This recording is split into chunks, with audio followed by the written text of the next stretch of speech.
Oh, hey, we're live. Hey, it's Hey! Friday. We're only 2 minutes late. So sorry, guys. We're only 2 minutes late. We are here together in the same physical spot. Look at us. Look at us. There's no green screen here. This was not mapped in separately. We are actually physically in the same spot. Lovely. I always love coming to the mothership here in headquarters. It's a great time. I love the studio. It's a wonderful Yeah. studio. Now we're throwing off the white balance a little bit, I think. But overall, we love the studio. Oh Dustin, my God, so pale. I'm so pale. Producer Dustin has, I think, a little surprise for us. Maybe a little studio change coming up. Maybe a little refresh. So we're excited about that as well. The man, the myth, the legend, always behind the scenes. Oh no, I've messed up the spinning phone. I'm being told. Look what we did here, guys. Geez. We have a real CUI hotline. This is a live show. So I messed up the spinning phone. Sorry. Okay. All right, we're here. It's Q&A time. It's that time of the week. We had a big backlog of questions last week that we'll get into. But first, we're going to start with our week in review like we always do. Yeah, so this one's a little fun. So FedRAMP moderate equivalency. We've talked about that a lot. It's something that the DoD loves to hate, in my opinion, but they did release a memo last January stating how you can be FedRAMP moderate equivalent. So simply what that means is you do not have an authorized moderate or high for the sake of CUI cloud environment, but you are equivalent to the standards based on what the DoD has stated. Now, we have recently come into some information where people, although they might be using a FedRAMP moderate equivalent cloud, think like Prevail as an example, the boundary was not maybe super well defined in the sense of what systems does that FedRAMP moderate equivalency boundary actually cover? Does it cover the mobile devices or the mobile app in this case? And so basically what I'm asking the audience is if you are using a FedRAMP moderate equivalent cloud, not only do you need to make sure they have all of the documentation in line, but you need to make sure that they maybe have a nice little beautiful picture about what services and applications are in scope of that authorization boundary. Because guess what? If an assessor comes and knocks on your door and says, let's look at it, and you produce the FedRAMP moderate equivalency documentation package, and it doesn't map up with all of the services you're using that were part of that, that should have been part of that boundary, but weren't, you're going to end up in a problem and bring a lot of things into scope. So again, pay very close attention. FedRAMP moderate equivalency is a thing. It can be a real thing, but you need to understand that the services that you're leveraging and the apps that you're leveraging are in scope for that equivalency. Yeah, absolutely. Good old FedRAMP moderate equivalency. Good old, yeah. It just keeps sticking, man. We just cannot kill that thing. Yeah, like it's rough. Yeah, yeah. All right, let's see here.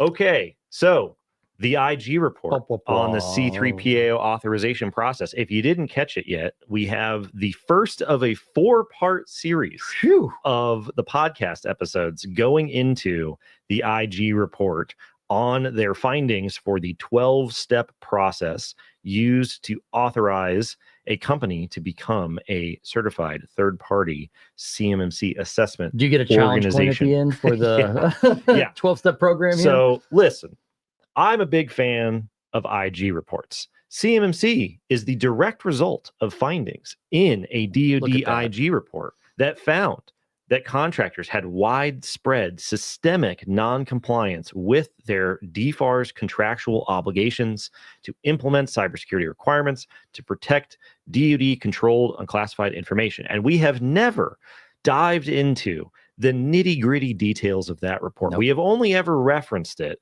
because that report was so outlandish, so crazy, that the Senate Armed Services Committee got a hold of it and put Section 1648 into the FY20 NDAA. They wrote a law that directed the DoD to develop a framework to hold contractors accountable for the very things that were found in that IG report. This was in 2019, and no one ever talks about it. Lo and behold, CMMC gets stood up. The IG takes a look at the authorization process for these companies, and everybody takes the summary of this IG report and plasters it on Inside Cybersecurity. And they put all their hot takes on LinkedIn. And it is very clear to me that people did not read the entire report. So that's fine. That's why you're here. That's why read the report. That's the job. So we went through and we looked at the details of the report. We reorganize the findings in the report so that they flow together in a logical manner that doesn't take very long to understand. Love it. We chopped everything up into 4 30-minute episodes based off of who the findings and recommendations apply to, whether it's the CIO and the CMMC program office, specifically the Cyber AB, or to the DIBCAC auditors that run the CMMC Level 2 assessments for candidate C3PAOs. And what you will find is that there is a massive disparity between people's takes on what the headline said and what the report actually says. And I even say it in the episode. I will not apply my personal opinion to the methods that were used, the recommendations that were issued until the 4th and final episode. I'm just putting the information out there so that people can make up their own minds. Because when you read it, right, I think you will reach a very different conclusion than what people have been reaching or being influenced by on social media and in some of the headlines. So if you aren't subscribed to the YouTube channel, you should like and subscribe. The YouTube channel podcast comes out every week. You can find it there. You can find it on Spotify. You can find it wherever.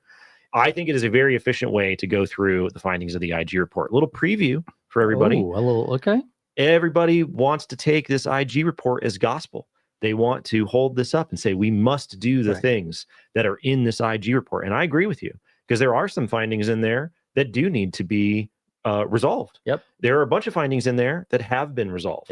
The IG plays a very important role. They make great recommendations. However, if you are going to take this IG report and say what the IG says is true and we must do it, you have to accept the conclusions, the recommendations, and the findings that they have had in many, many previous reports about widespread noncompliance by defense contractors through the DIB. And one of their primary recommendations turned in to CMMC. So if you're going to accept what the IG says here, then you must also accept what the IG said just a couple years ago. And that's totally fine with me. And I'm not sure that a lot of people who are using this IG report for their own agenda are understanding what they are agreeing to. But that's besides the point. Like I said, outside of my personal opinion, check out the podcast. It took a lot of work. It took we released this podcast like 2 weeks after we originally wanted to, and it turned into a 4-part series because we don't put out 2-hour podcasts. You put it anymore. on what, HBO Max? Yeah, Is HBO Max, Netflix. There you go. It's everywhere. The IG report coming to the big masses. banner events. I love reading this stuff. I love chopping it up. I love explaining it, but this one was a lot of work. Check it out. Let us know what you think. The interesting thing about it is there are open and unresolved findings that you should have an opinion on. Absolutely. Do you think that there even is something that needs to be resolved? Do you think that the resolutions that they reached actually resolve the problem? So I'm very interested to know what people think. Please check it out. And then we'll go from there. All righty. Some interesting questions. This one came up on Reddit the other day. So God bless Daniel, Reddit. Reddit is a fun place. So, Daniel, GCC high. I'm going to use GCC high because I'm going to be dealing with export controlled information. Makes sense. And so I need to be in that specific cloud enclave. However, I got a great deal on the work required to spin up my GCC high enclave by my friends in Tehran, let's say. Can I have foreign technical support stand up my GCC high enclave? Let's assume they don't have the data in the enclave yet. How on a scale of 1 to playing with fire, where am I at here? We're pretty close to playing with fire at this point. I mean, here's the thing. On paper, you can have a non-US person deploy, configure CMMC requirements, NIST requirements, whatever it is, and then step away from it and US persons take over. You can absolutely do that. There's nothing contractually or legally wrong with that, the way that the law and rule is written there. However, how are you sure that they still don't have access to that environment? Because that's the biggest piece of this, right? If they're going to have the ability to access export control, red flag out of the gate, violation, problem, shut it down, we got issues, right? So what I tell people is, yes, you can have, because we work with a lot of international companies, right? Maybe it's just their IT team is in the UK, right? And it's for a US business that they have, right? Again, not a problem. If they have an export control license, even better, because then they can maybe continue to manage that environment after the fact.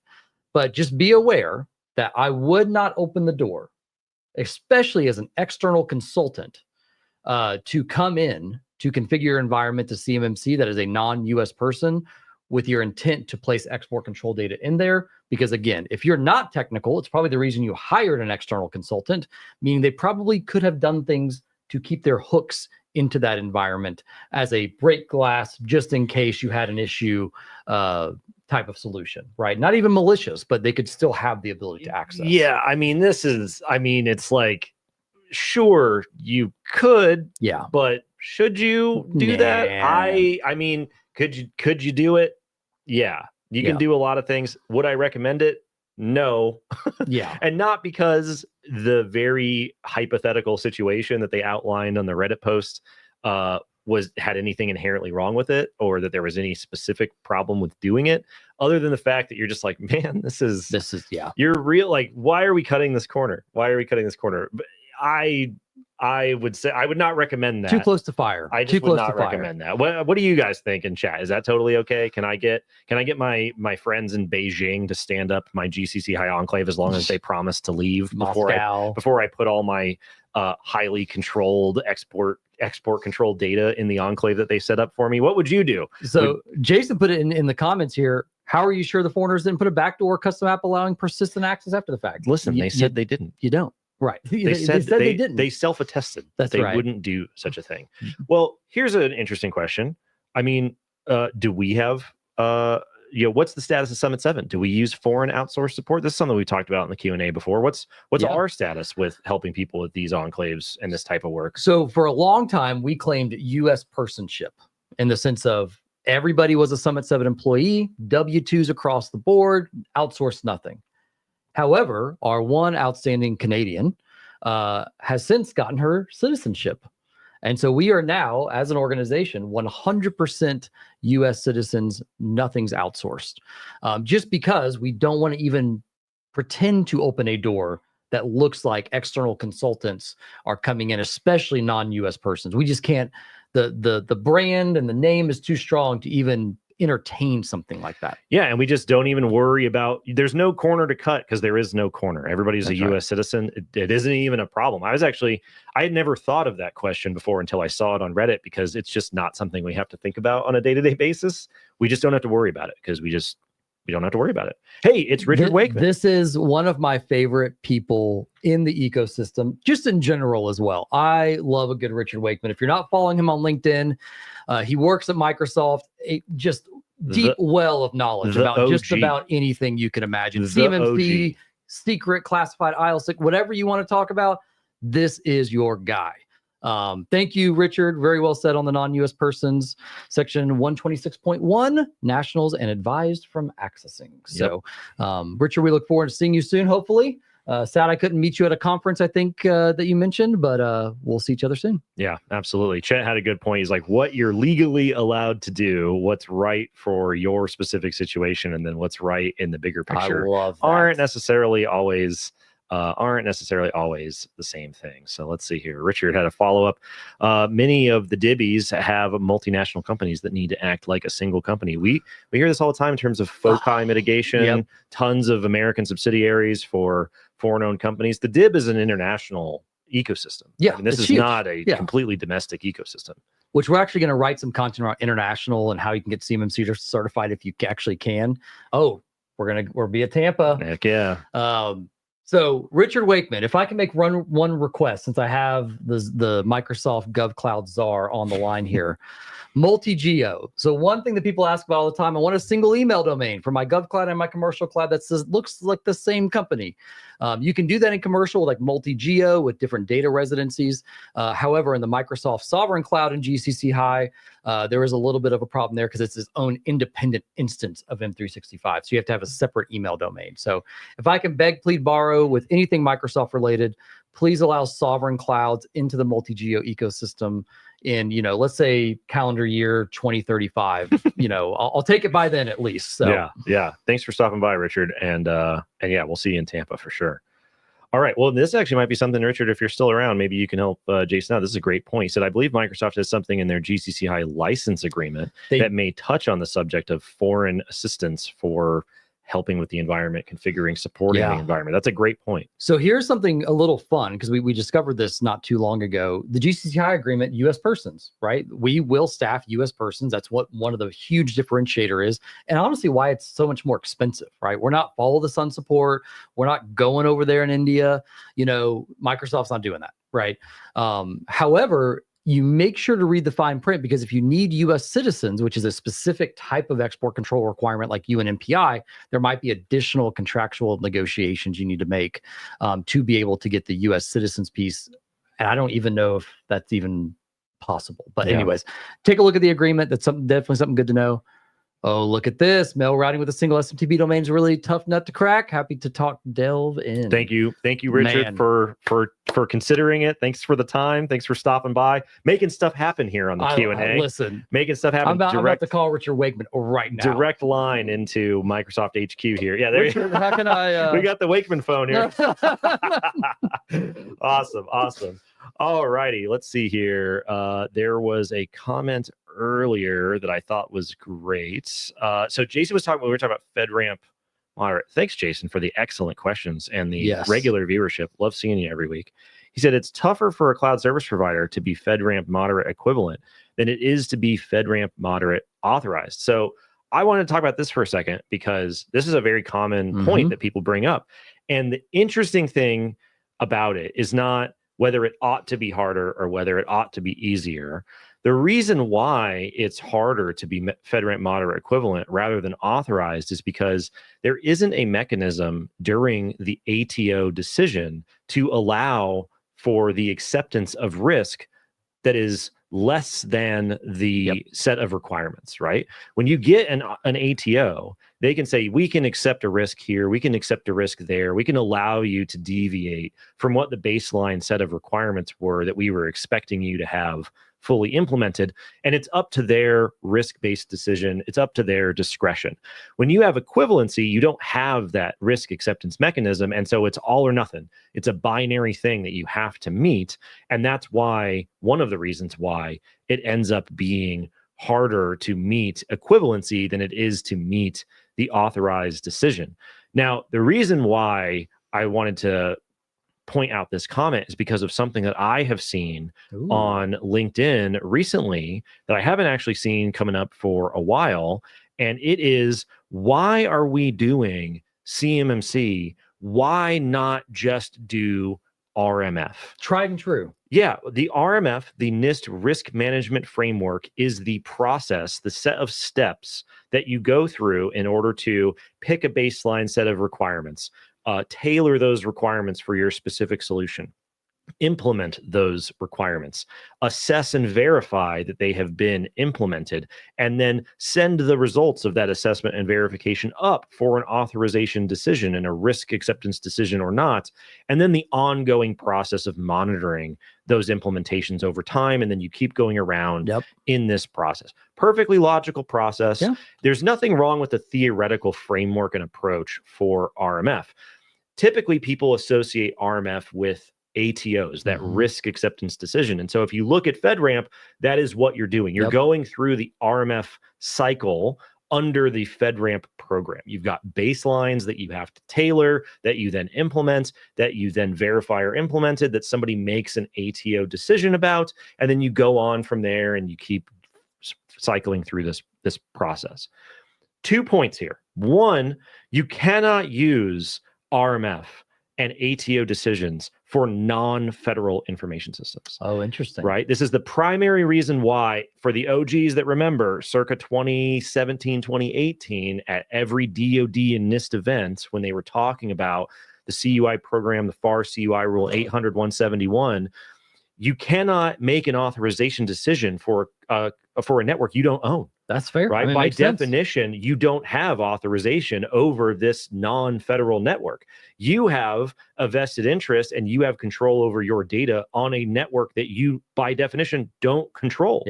And so it is, by definition, outside of your ability to leverage the traditional approach like FedRAMP or like for contractor operated federal systems, which are different than a non-federal system that has federal data on it.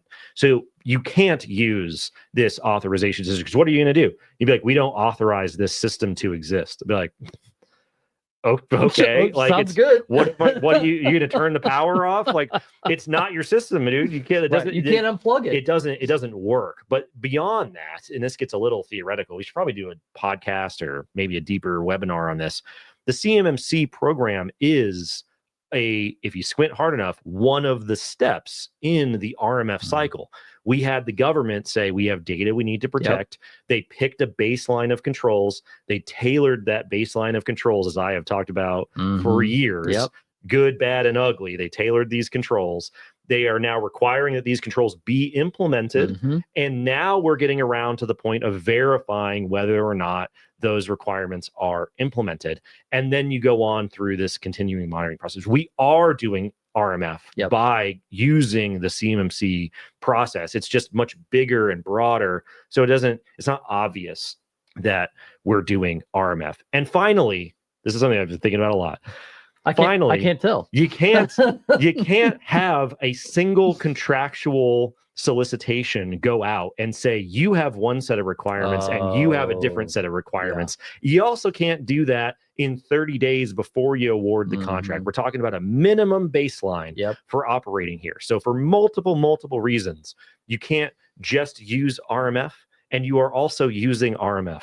So thanks for coming to my TED Talk, everybody. Let's get to some more questions.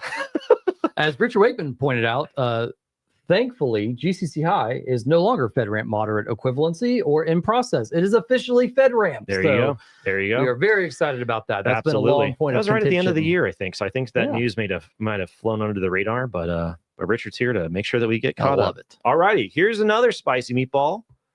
What about Doge? What about Doge, everybody? The meme that I saw was a picture of the White House with a sign that said "Beware of Doge" outside, which was pretty hilarious. If you haven't been paying attention, the last 2 weeks have been a unique time. They've been an interesting time, and I'm not condoning any type of view. This is not a political show. It's not what we're here to talk about. What I will talk about, though, is the end goal of programs like Doge are eliminating fraud, waste, and abuse. And the CMMC program, like we talked about earlier with those IG reports, was created as a mechanism for stopping fraud, cyber fraud via defense contracts that was widespread and systemic. So widespread and systemic that the DOJ stood up a cyber civil fraud initiative specifically for the level of fraud that was occurring in the defense industrial base on this specific issue. They saw some checks that they could cash. It is blatantly obvious. So recently we got the DFARS CUI rule, and for the first time ever, we had an official estimate for what the government expects implementation of 800-171 to look like in a small business, in a medium or larger size business, what they expect the ongoing maintenance and engineering cost for these different environments. And we also know how many companies the DoD assumes have CUI. And if you very generously just say only 80,000 companies have ever had CUI, and they've only ever had a single contract, and they've only ever had a single environment that they initiated and have maintained for the last 7 years, then we are talking about something on the order of $148 billion in cyber fraud by those 80,000 companies over the years. And since the CMMC program has been created pursuant to the FY20 NDAA and the DoD IG reports, there have been more IG reports, more independent industry analyses, more findings from DIBCAC, specifically that the situation has only deteriorated rather than organically improving. And so it is very obvious that without the CMMC mechanism for helping to mitigate the amount of fraud that is being committed, that will continue to be committed. So this might seem counterintuitive to a lot of people, but we've briefly talked about this on the Q&A before. The Doge case for CMMC is way stronger than any case you might make against CMMC. The cost of CMMC is literal pennies compared to the amount of money that is being attested to going out for meeting cybersecurity requirements, to say nothing of the multiple DoD capabilities and weapon systems that have been compromised as a direct result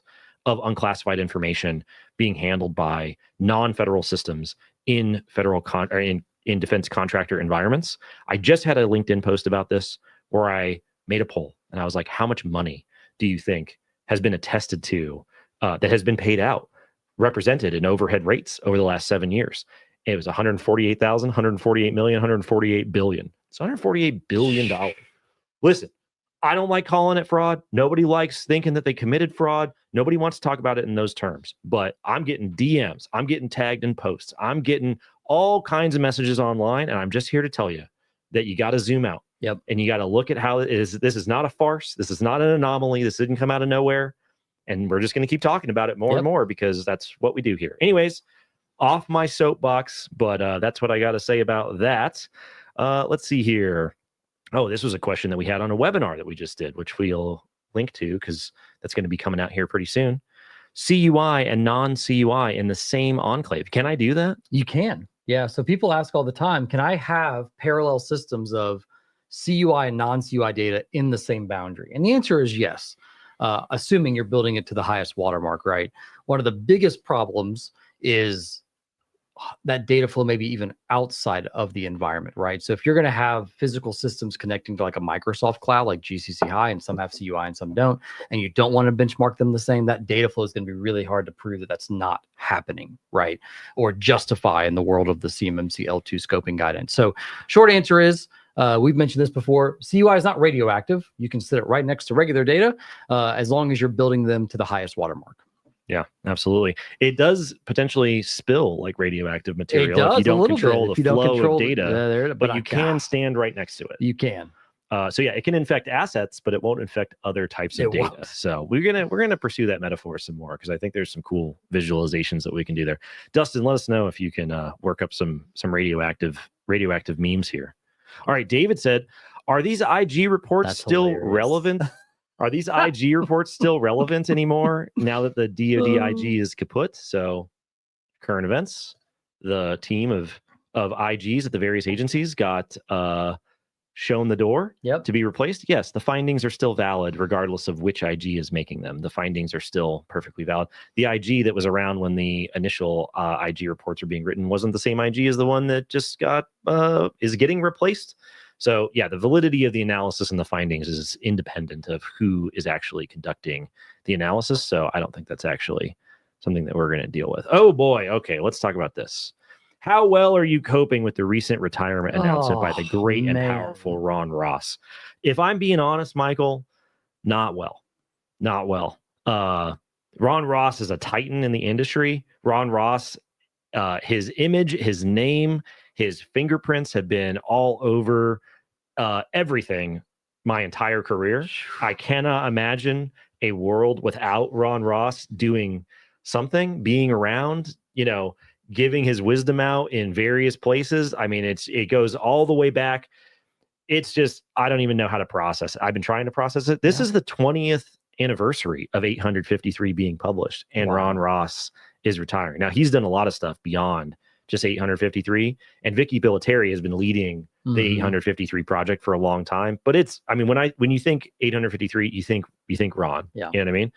And if you want to get a little sentimental here, this is something I've never actually told anybody, but since it's just our friends, there was a point in time where I've struggled over the years dealing with the negativity, the messages, the takes on social media, people being like, you're a scam artist, this is a scam, you suck, this is ridiculous, blah, blah, blah.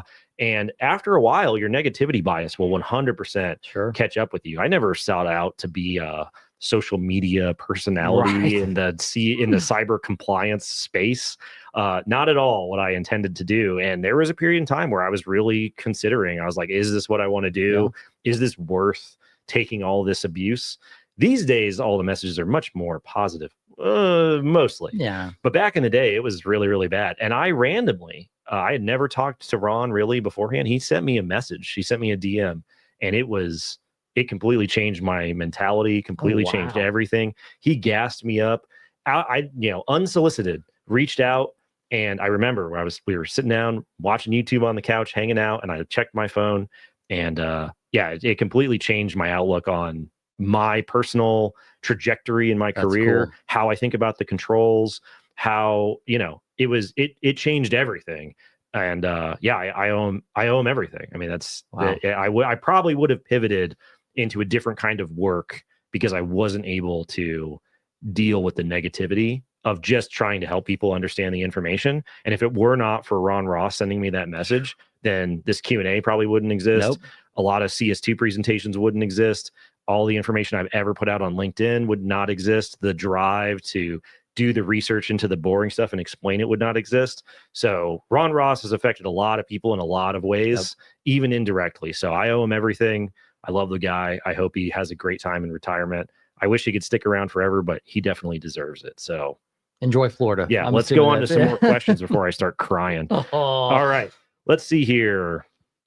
I think I sent you one earlier this morning from an anonymous LinkedIn as well. Let's see. I can't remember if we had gone over this one before. We can just review it if so.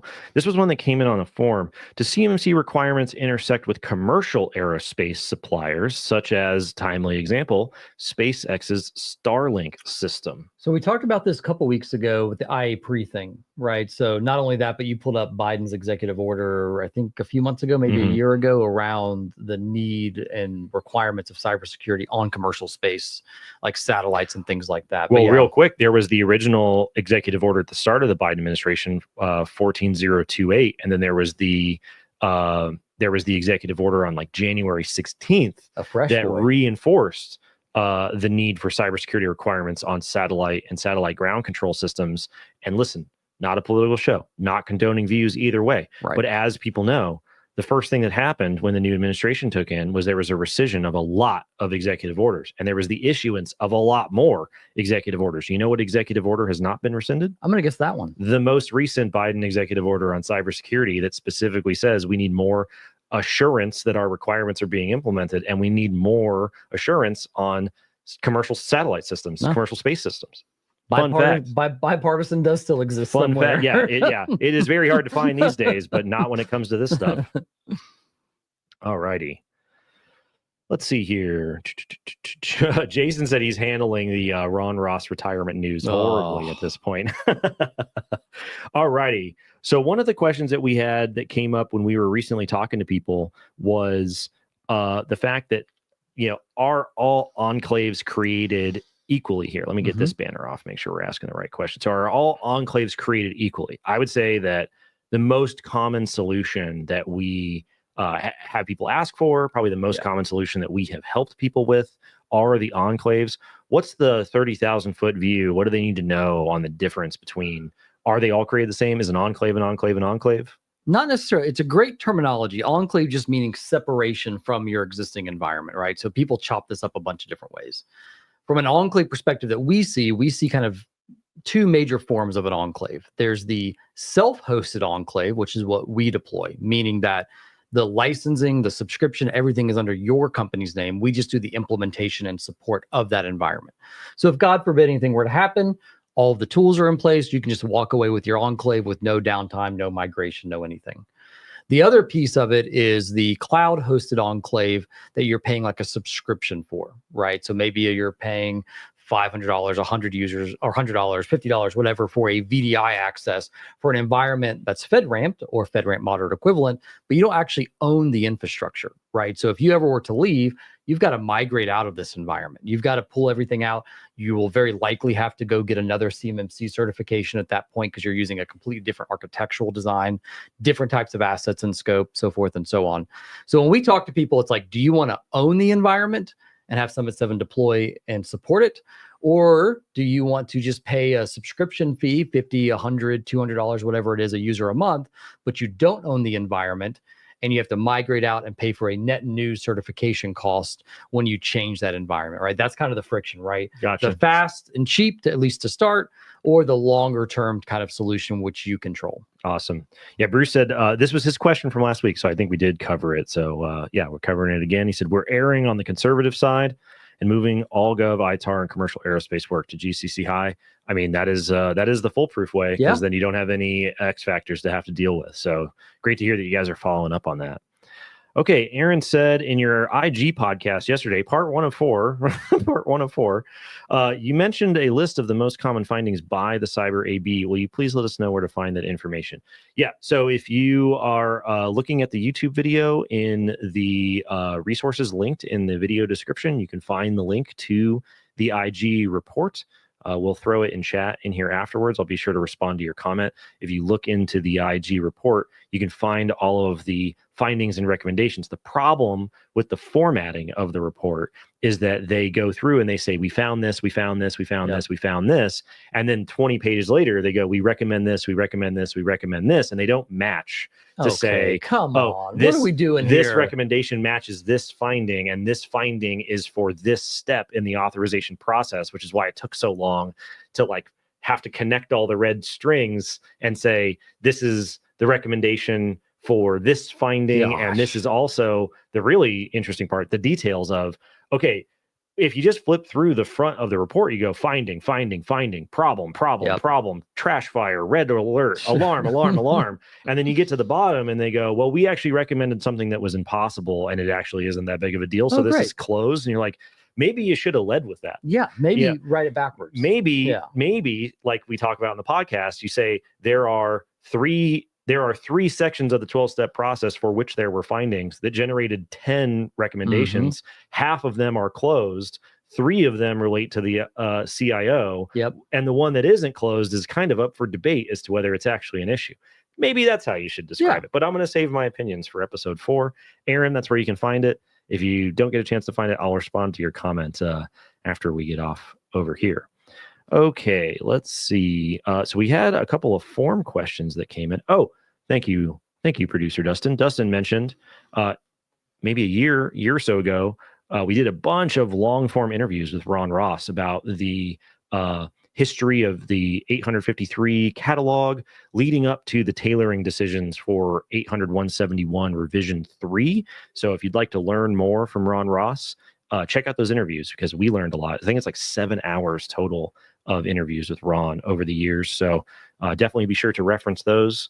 And yeah, in his departing message yesterday, he just at the bottom of his message, he said just Control Alt Delete. I sent him a DM and I was like, hey, now that you're retired, feel free to come back on the podcast and everything, or what's the best way to get in touch? And he didn't respond. So I hope he actually just locked his computer and walked away, logged out of everything. Forget everything, he's on a boat somewhere. He's on the golf course and he's doing his thing. So I wish him the best. Alrighty. So a couple of form questions here, which you can submit on CUIHotline.org, or you can call us and we'll listen to your message live. Okay. So first of all, thank you for the excellent content you guys provide. Highly appreciated. Thank you very much. This is from Daniel, but it's not from you. They actually have a different last name. So it's not an AstroTurfed question. Okay. Theoretical question here. Say you were in the position to implement a security compliance program from scratch for a small contractor. The central aim of the program is to put an OSC in position to get a CMMC Level 2 certification through a external C3PAO conducted assessment. Do you think it would be a good idea to implement the program to adhere to 800-171 revision 3 requirements, while at the same time making sure that 800-171 revision 2 requirements are complied with? Or would it be a better idea to focus on 171 Rev 2 and worry about 171 Rev 3 when the time comes? I am assuming that compliance with 171 Rev 3 will become a requirement eventually, and that building in the capacity now while also being compliant with 171 Rev 2 could make the transition easier when the need comes. Once again, thank you for the excellent work you are doing. Thank you for the excellent question. It's a great question. What's your take here, Daniel? My take is do Rev 2. And it might be somewhat unpopular, but there's so much documentation and information where you can Google search specific controls that people have written articles and blogs and understanding on. Because, if you're looking at the controls, they're not going to be 1-for-1 on Rev 3, right? There is going to be crosswalks there. And I think NIST actually has a crosswalk publication. But I tell people all the time, it's like, start with what is known. Start with Rev 2. There's so much information out there that'll make your implementation and the building up of kind of your GRC program there at the organization so much easier and faster. And the reason I say that is because CMMC is on the precipice of being a real boy. You probably want to get there fairly fast. So make a beeline for Rev 2, build out kind of Rev 3 as a second phase, and start doing that crosswalk back as well. So that would be my recommendation. Speed, access of information is just so much more widely available for Rev 2. Yeah, absolutely. All righty. Brian says, how confident are you that CUI FAR standard form XXX will be in the final rule because we need it? Very confident. I think that is the crown jewel of the FAR CUI rule. If you guys haven't had a chance to catch up, we had a podcast explaining at a very high level the FAR CUI rule. We've had a couple podcasts over the last year and a half talking about the mythical FAR CUI rule finally becoming published after it's been MIA for almost 7, 8 years now. The original projection was like 2016. So the FAR CUI rule, a quick way to think about it is imagine DFARS 7012, but federal wide, right? So this specifies you have minimum requirements in 171 to protect CUI. You've got reporting requirements. You've got all the same things. If you put it in the cloud, you have FedRAMP requirements, so on and so forth, right? The irony here is that the DoD created their revision to 7012 while they were in a holding pattern waiting for the FAR CUI rule. And the FAR CUI rule took so long to come out that in the final rule, they say we modeled this after 7012, which is a fun twist for those of you who tip of the hat. Have done your reading for the deep in the tomes of the rules.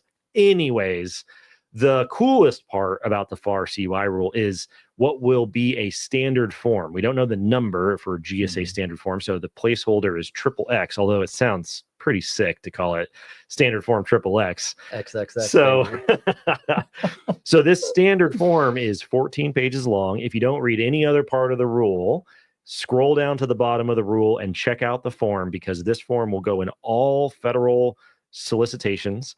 And it is going to tell you specifically, will CUI be involved in the execution of this contract? Yep. If so, what category of CUI will it be? What are your requirements? Who's responsible? What's going on? Bang, bang, bang, bang, bang for 14 pages. All of the things that people have been asking for whether or not I know that I have the data. The big hole that we've had is that DFARS 7012 says when you have the data, implement these requirements. DFARS 7012 goes into all DoD contracts and solicitations by default. How do you know if you have the data? Well, sometimes you don't. A lot of times you don't.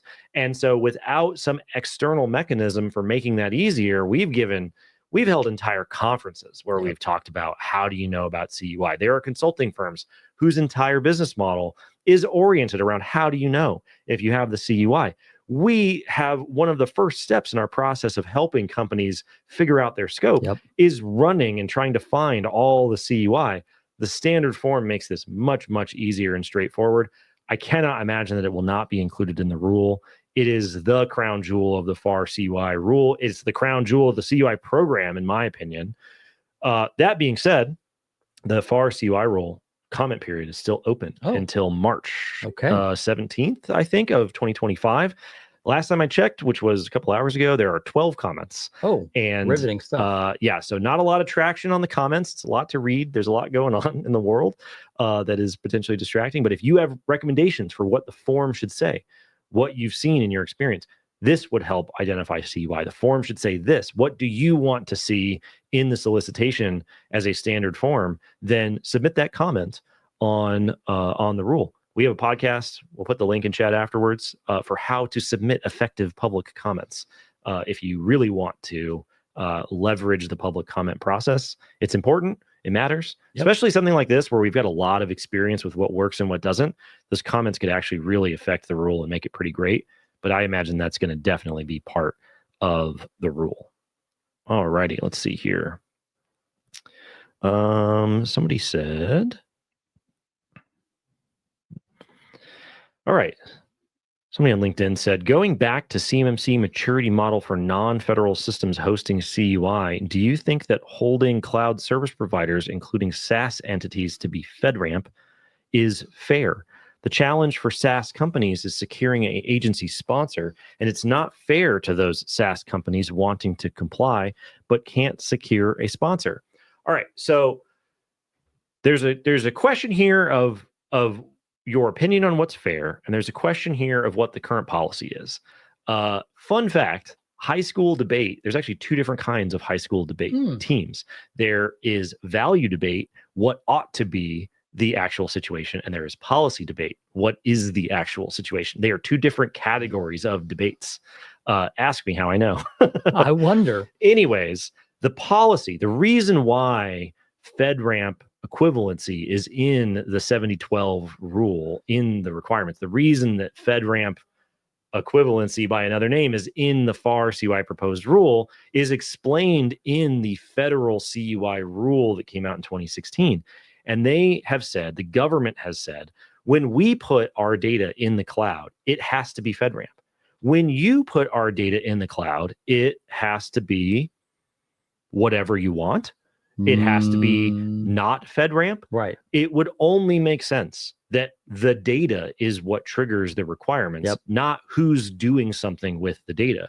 This is very similar to the government-wide position, the very consistent policy over the years, that the sensitivity of the data and the need to protect it is irrelevant to the size of the organization that's handling it.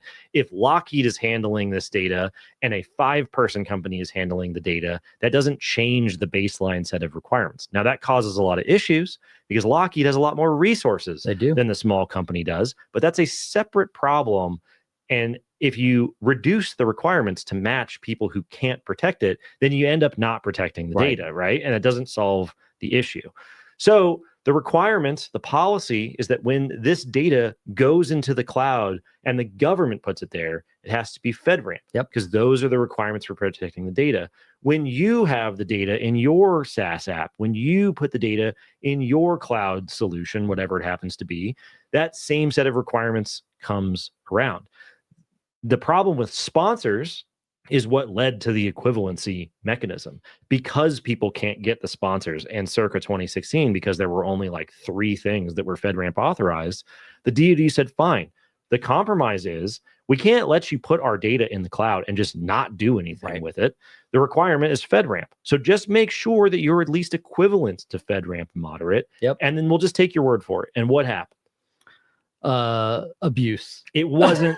Nobody did it. Nobody did it. Yeah. And it's all over the place. And people just started self-defining what equivalency is, because in a vacuum, guess what? Yeah. You just make up your own rules. 100%. And so there's no assurance whatsoever that these data flows are protected in on-prem, non-federal environments. There's no assurance whatsoever that this data is protected in cloud environments. And so one other small note here. I know we've been dwelling on this for a minute. This is not a CMMC policy. This is not a CMMC requirement. The FedRAMP requirement is outside of CMMC. CMMC is just coming in here to verify requirements. CMMC didn't create any of this. So is it fair to small SaaS companies? It's not fair to small SaaS companies in the same way that any flat tax is not fair to smaller and smaller organizations or people with fewer and fewer resources.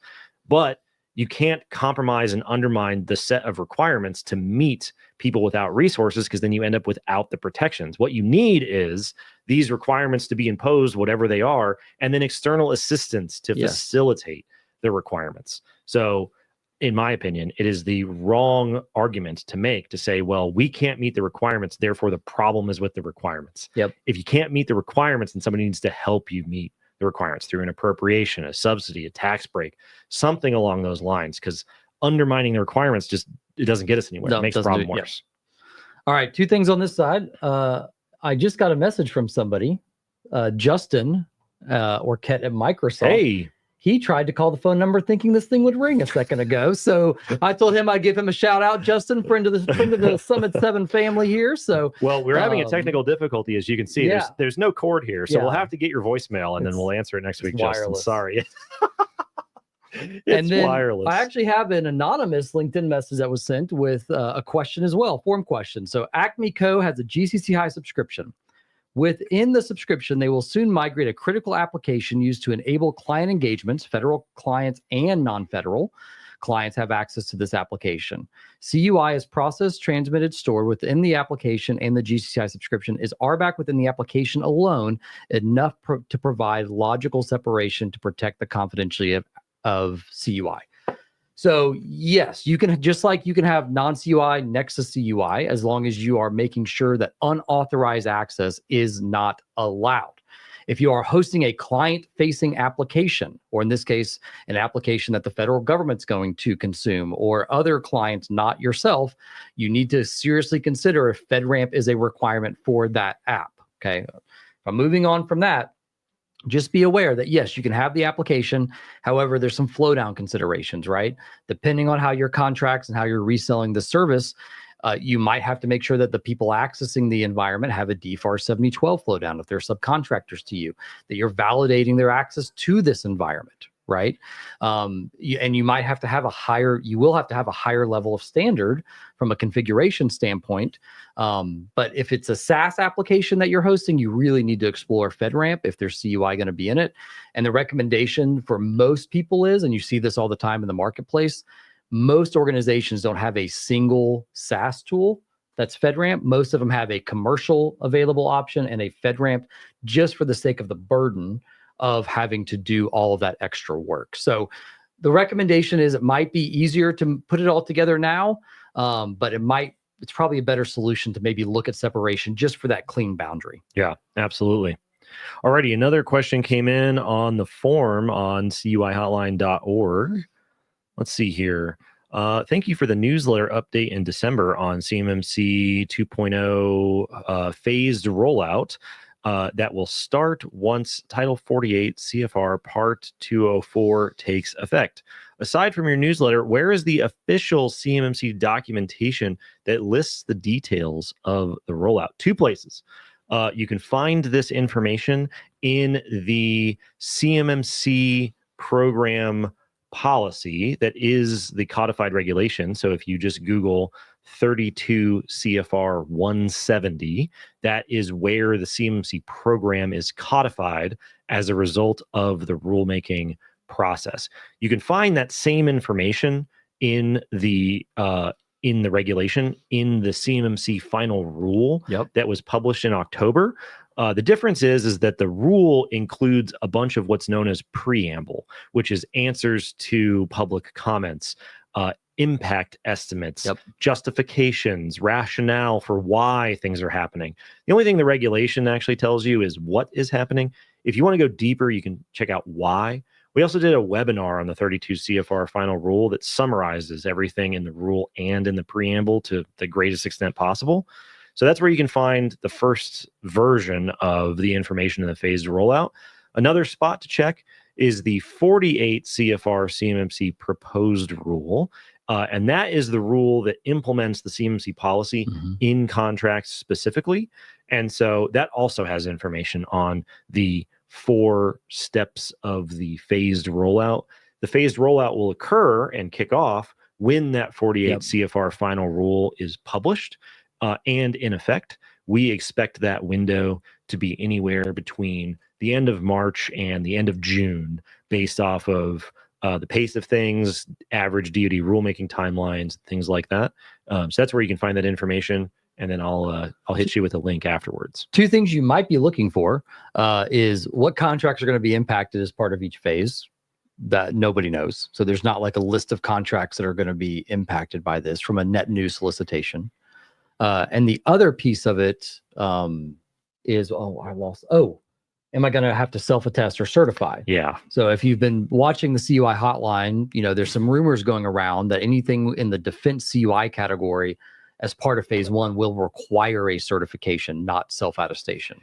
And as Jacob says, requirements are at a contract level, not a company level. So if the contract has CMMC certification, everybody downstream of that is going to have to be certified. Yep. And if the rumor is true, it basically means that 90+% of defense contracts are going to require CMMC L2 certification, with some other ones, maybe with like PII type information, right, might require or be able to require self-attestation. So if you're holding your breath trying to look for the answer of what contracts are impacted, or am I going to have to certify or self-attest, neither of those documents clearly state that as part of the phase rollout. Yeah, Absolutely. Absolutely.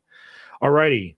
Blake says, as a prime contractor, we're running into subs and suppliers who have jumped ahead and did CMMC level 1 cert, but have never completed NIST SB 800-171 self-assessment. Should we accept level 1 cert versus self-assessment? So if you're still around, Blake, help me out here because I just want to clarify a couple things. So there is no such thing as a level 1 certification. So nobody can pay to have a certification done against level 1. The original concept of CMMC, which we now refer to as CMMC 1.0, which came out in 2020, had this idea that you could get certified at level 1, level 2, level 3, level 4, and level 5. Oh, the classic 5. The classic 5 model of CMMC. Level 2 is what we currently have, would be equivalent to then level 3. Level 1 has always been level 1. So there is no actual certification that you can get against level 1. Now, if they're attesting to you that they've done level 1, then you can take it or leave it and maybe ask for more proof. That's up to you guys and your contractual relationship with your subs. However, even if they were to have fully implemented the requirements in level 1, that's only a small fraction of the requirements inside of 800-171. It is a subset of the requirements in 171. So should you accept level 1 cert versus self-assessment? I am just going to sort of take the cop out here and say this is a judgment call on whether or not you're willing to accept third-party verification or self-assessments in general. Do you believe your suppliers when they tell you that they've fully implemented everything and they've promised in their contract that they have, or is your risk tolerance such that you need to have external verification? It could change. It could be different. It could be this. It could be that.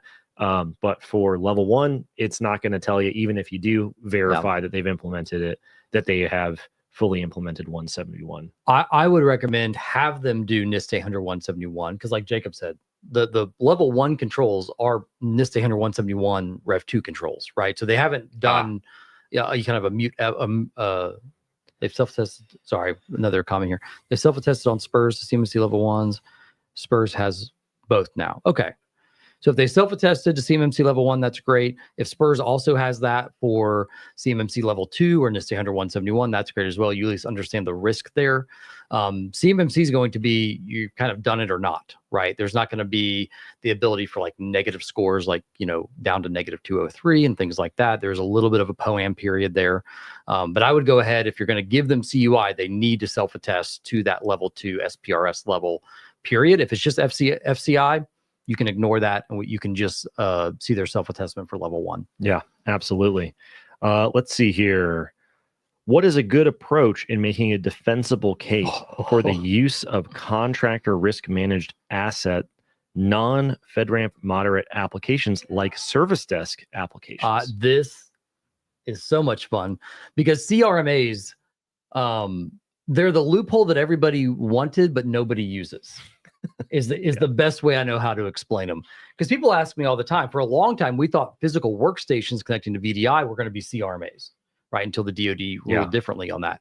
I will say this. You need to have, because for those that don't know, a CRMA can sit next to a CUI asset, but due to policies and procedures and technical controls, will not process, store, or transmit CUI on that system. So my recommendation, if you're trying to justify this as part of your boundary and leave it in scope, then I would probably look at technical controls, overlaying and disabling things like screenshots for tickets. That's a great example, right? Because people can take screenshots and put CUI in them because they don't know what's on their desktop at the time.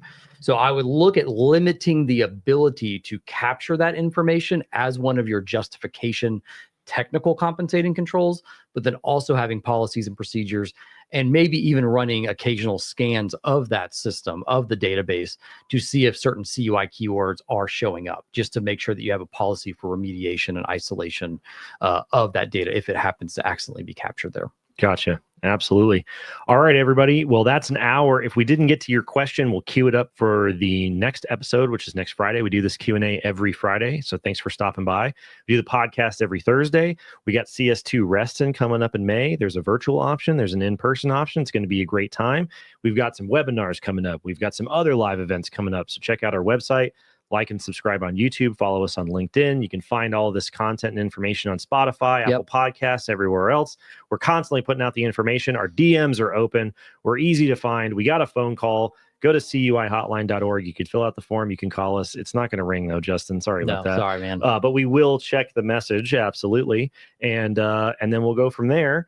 Alfred said, kudos on your highly secure air-gapped telephone. It's so secure, it's not even connected. You can't spill any information for what's going on. Here, pop quiz before we get out of here. If I were to pick this up and say phone up, what does that mean? What kind of environment am I on? Are there any intelligence community weenies watching from far away here?